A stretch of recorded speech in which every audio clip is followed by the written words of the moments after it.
Salut les 20 joueuses et 20 joueurs, ici Swatch avec la voix un peu enrouée mais on va faire avec et bienvenue dans cette 20 jeux de vidéo et aujourd'hui nous allons déguster Mystea.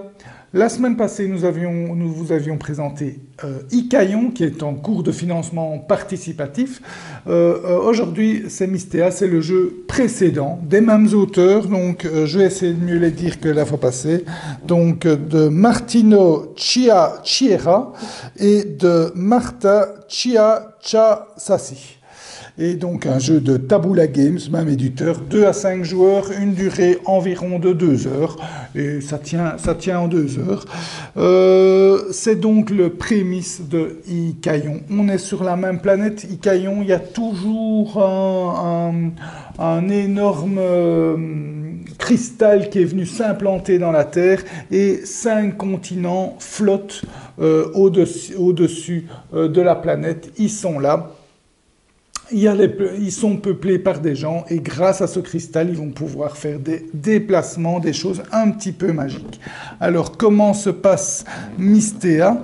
Mystea se joue en 3 aires.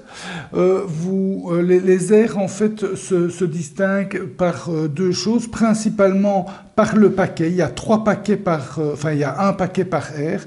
Donc, on va pouvoir acheter et jouer des cartes de plus en plus puissantes parmi chaque paquet de l'air. Et en plus, à chaque aire, il y a un monstre. Vous voyez les monstres. Il y a un nouveau monstre qui vient en jeu et qui vient pour bastonner. Le jeu est un jeu compétitif, mais contre les monstres, il y a une sorte de coopération intéressée. Je vous expliquerai ça après. Alors, comment se passe une ère? Donc, c'est 3 aires consécutives. Une ère, eh bien, on commence par déterminer le premier joueur. Le premier joueur est le joueur qui a le plus de points. Alors, il reçoit le jeton comme ceci, premier joueur, et ça c'est un 2, et ça c'est un 1, donc c'est lui le premier joueur, et il reçoit le nombre d'énergie indiqué sur son jeton, donc il va bouger sur son plateau personnel sa jauge d'énergie. Être premier joueur a un désavantage puisqu'il y a un jeu de majorité dans le jeu, donc être dernier c'est toujours plus avantageux dans un jeu de majorité, mais le premier gagne les égalités, donc c'est une sorte de compensation pas mal, hein, quasi aussi puissante que le fait d'être dernier. Voilà.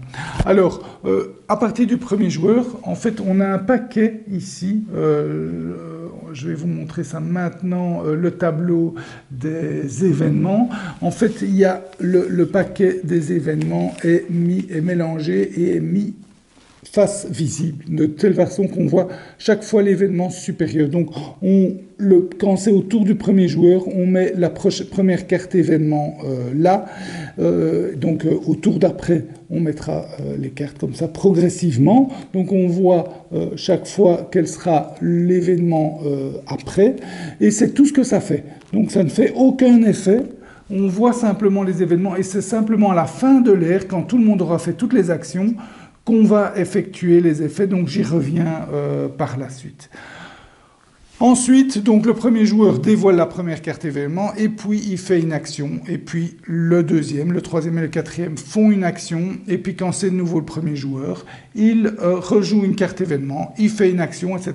Et on fait ça jusque quand on épuise les cartes événements. Enfin, c'est-à-dire que les cartes événements, il y a 3 sortes de cartes événements. Il y a des cartes événements qui concernent chaque type de terrain. Il y a 5 types de terrain. Dès que les 5 types de terrain sont sortis, les 5 cartes événements des 5 types de terrain, c'est la fin de l'ère. On termine le tour, chacun fait une action et puis c'est fini. Alors, ensuite, le joueur fait une action. Je vous dis, il fait une action principale et éventuellement une action spéciale avant ou après son action principale. Les actions principales, il a le choix entre 3 actions. La première, c'est jouer une carte de sa main et la mettre dans sa défausse, enfin, la jouer. Et faire des actions par rapport à cette carte, j'y reviens.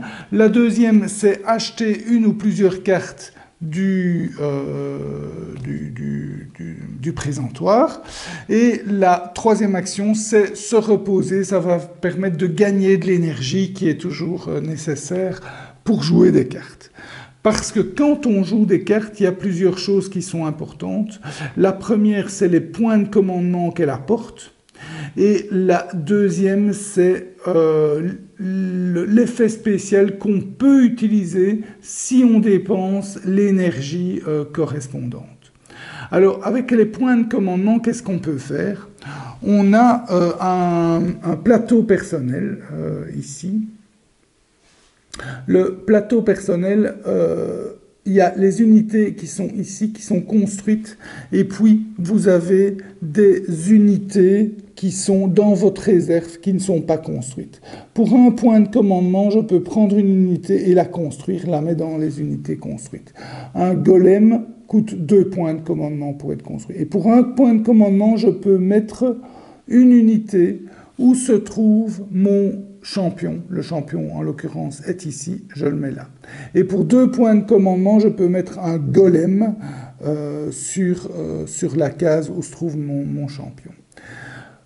Pour un point de commandement, je peux déplacer une unité vers un endroit adjacent ou vers une des 2 îles adjacentes à condition d'être sur le même type de terrain. Donc vous voyez, ici je suis sur un terrain de cristal, je peux aller ici.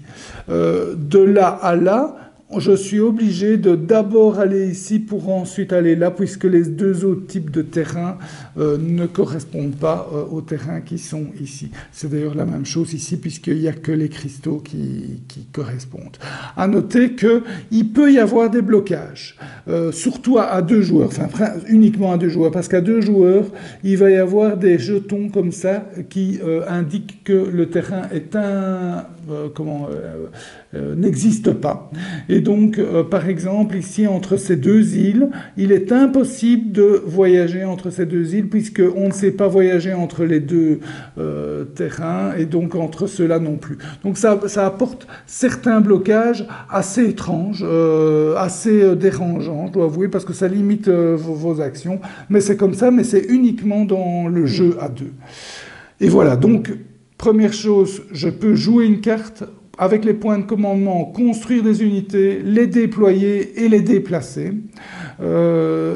Et ensuite, je peux utiliser les points d'énergie pour les effets des cartes. Alors, les effets des cartes sont très, très variés, donc ils sont tous différents. Donc, c'est difficile de vous les expliquer tous, tellement il y en a une variété.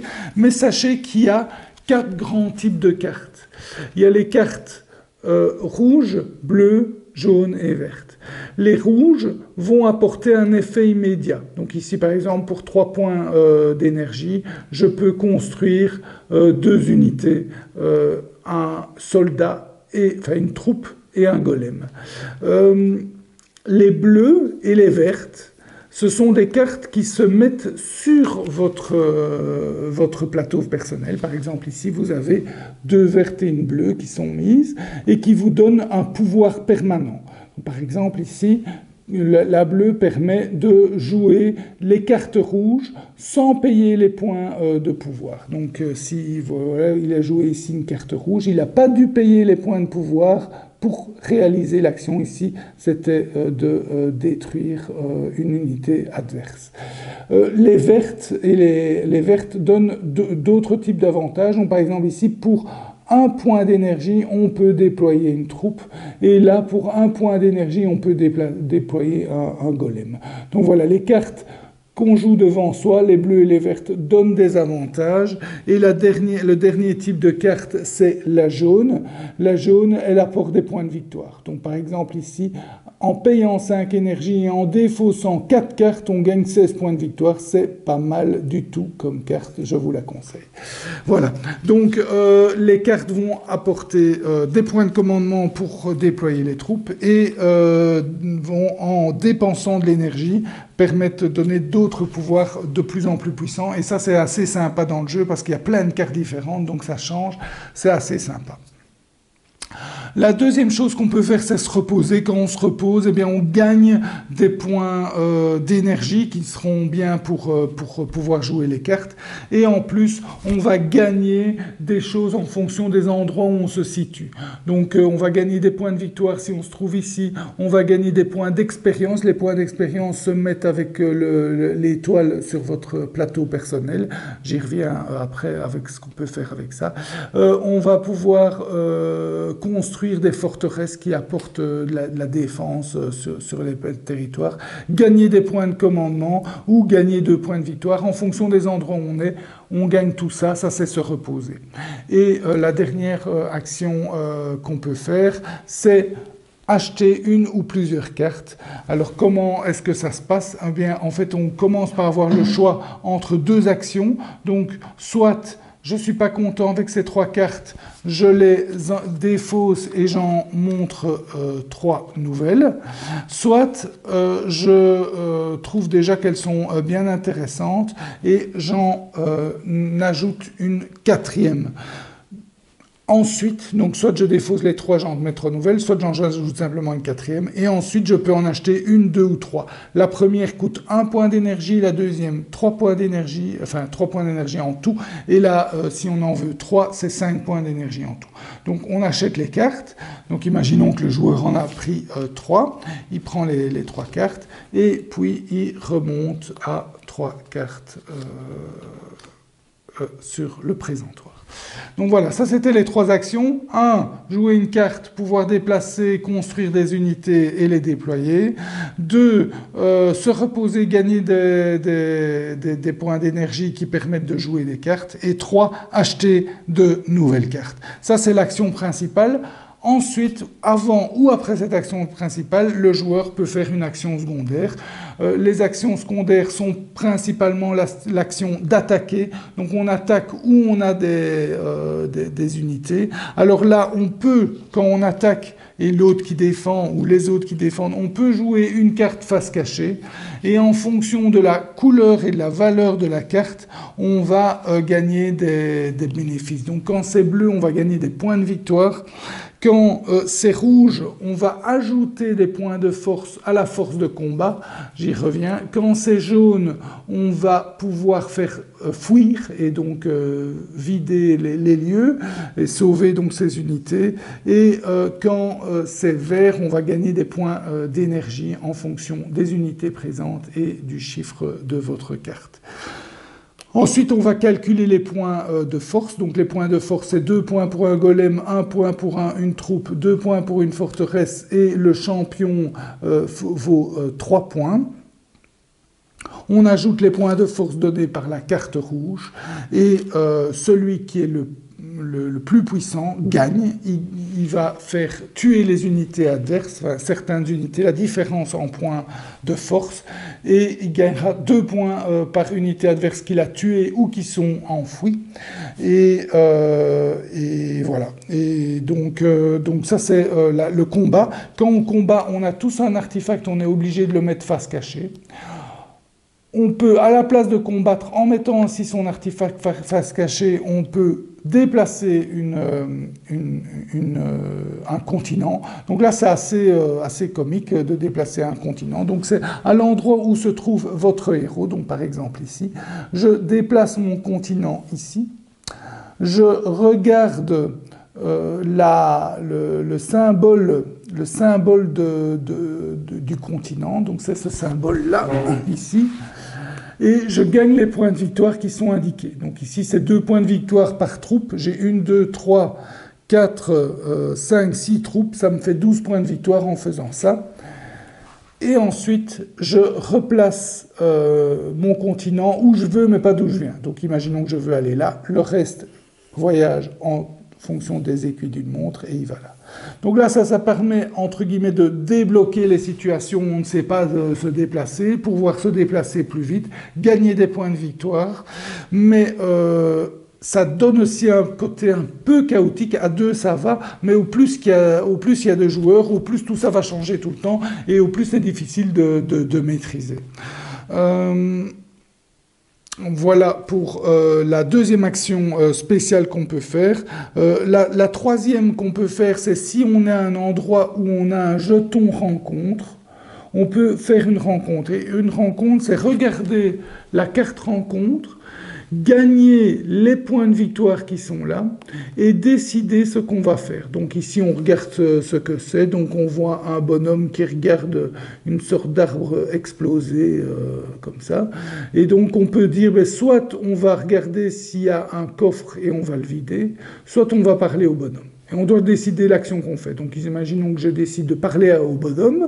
Alors, quand je parle, eh bien, je gagne 2 points d'expérience et je bouge mon jeton rencontre de 4. Si j'avais décidé d'ouvrir le coffre, j'aurais gagné 2 points d'énergie par 2 points de commandement que j'aurais à ce moment-là. Donc, voilà. Donc, il y a un petit côté hasardeux aussi, parce qu'on ne sait pas très bien ce qu'on va faire et en fonction de ce qu'on va faire, ça peut être intéressant ou pas. Il y a une option qui est de choisir, mais ça enlève un peu le côté narratif ou le côté un peu tiens, qu'est-ce que je vais faire. Donc à choisir. Disons que je dirais pour le thème c'est plus sympa de choisir, mais c'est vrai que c'est un peu pénible quand on dévoile, on se dit oh merde, si j'avais eu ça j'aurais été gagnant, tandis que l'autre j'en ai rien à faire. Donc voilà, à voir comment vous préférez jouer. Ça c'est les rencontres. Et la dernière chose qu'on peut faire, c'est, je regarde vite, ah oui, c'est activer une de ces cartes qui se trouve ici. Donc ça c'est l'action spéciale. Action spéciale, activer, faire une rencontre ou décharger son artefact pour attaquer ou pour déplacer un continent. Et donc l'artefact est rechargé lorsque on met une carte événement ici et en début de chaque ère. À la fin d'une ère, on va regarder, donc quand tout le monde aura joué un certain nombre de fois, on va regarder chaque carte qui se trouve sur les côtés. Quand c'est une carte territoire, donc comme celle-ci par exemple, c'est les forêts, eh bien tous les joueurs qui sont majoritaires, enfin on compte chaque forêt, on regarde le joueur majoritaire en point de force, donc le golem 2, le soldat, la troupe 1 et le champion 3, et celui qui est majoritaire en cas d'égalité, c'est celui qui a l'artefact de plus faible valeur. Celui qui est majoritaire dans chacune des 3 forêts gagne 3 points de victoire. Et donc, au plus on augmente, les cristaux, ici, vous voyez, c'est 6 points de victoire par majorité. Et le top dans cette ère-là, c'est l'eau qui gagne 10 points de victoire. Mais le truc sympa, c'est que comme à chaque tour on mélange, eh bien chaque territoire pourra valoir plus ou moins de points en fonction des aires. Et donc ça fait un côté dynamique où on va beaucoup bouger pour essayer de gagner les majorités des territoires les plus lucratifs.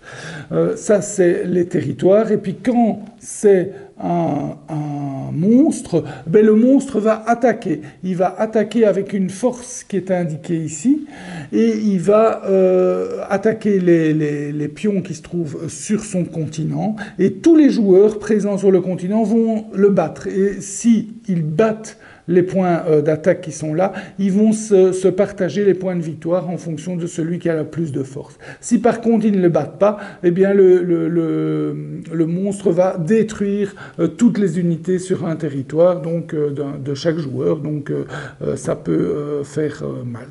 Le dernier événement, c'est la tempête. Tous les monstres bougent d'un tour. Donc ce qui veut dire qu'on va un peu planifié aussi. On va dire, ok, donc ce monstre-là va attaquer, puis celui-là va attaquer, puis ils vont bouger, et puis ce monstre-là va attaquer. Donc un peu de planification, se dire, ah, oui, comment ça va se passer, ok, mais je vais essayer d'éviter, ou bien au contraire, je vais essayer d'aller taquiner du monstre parce que je vais gagner pas mal de points de victoire. Surtout qu'on a un départ asymétrique où chaque joueur a un champion différent avec une capacité différente. Dans notre partie ici, lui, il avait le champion qui lui permettait de doubler les points de victoire qu'il gagnait s'il battait les monstres. C'est pas mal, mais petit défaut, c'est qu'à 2 joueurs, c'est beaucoup plus difficile de battre un monstre qu'à plus, et donc il n'a pas su beaucoup l'utiliser. Tandis que moi, personnellement, j'avais ce champion-là qui permettait de gagner 3 points de victoire par double majorité que j'avais. Donc j'ai été pondre des petits soldats partout pour avoir un maximum de majorité, et ça m'a aidé à gagner la partie. Donc voilà, donc peut-être un petit défaut, un petit équilibrage supplémentaire aurait été un peu mieux. Voilà. Voilà, donc on fait ça 3 fois, et c'est celui qui a le plus de points de victoire qui l'emporte. Donc voilà, ça c'était... alors au final, un jeu malin, un jeu où il faut planifier, un jeu un petit peu chaotique dans les mouvements, dans les cartes. Par contre, les combats, sans hasard du tout, très peu, puisqu'on joue une carte face cachée, mais donc des combats assez épurés, pas mal de choix, les choix dans les cartes, on aurait aimé en jouer un peu plus, vous voyez, là le joueur en a joué 3, ça me semble être relativement un maximum, enfin à voir au cours des parties, mais voilà, on trouvait que les cartes, on avait moins l'occasion d'utiliser leur pouvoir, mais enfin bon, c'est quand même pas mal. Voilà, un jeu agréable, avec des petits défauts, mais un jeu principalement de majorité, donc il faut aimer les jeux de majorité, on se déplace pour gagner des majorités. Voilà, c'était la dégustation de Mystea, j'espère qu'elle vous a goûté, je vous souhaite une bonne santé et à bientôt.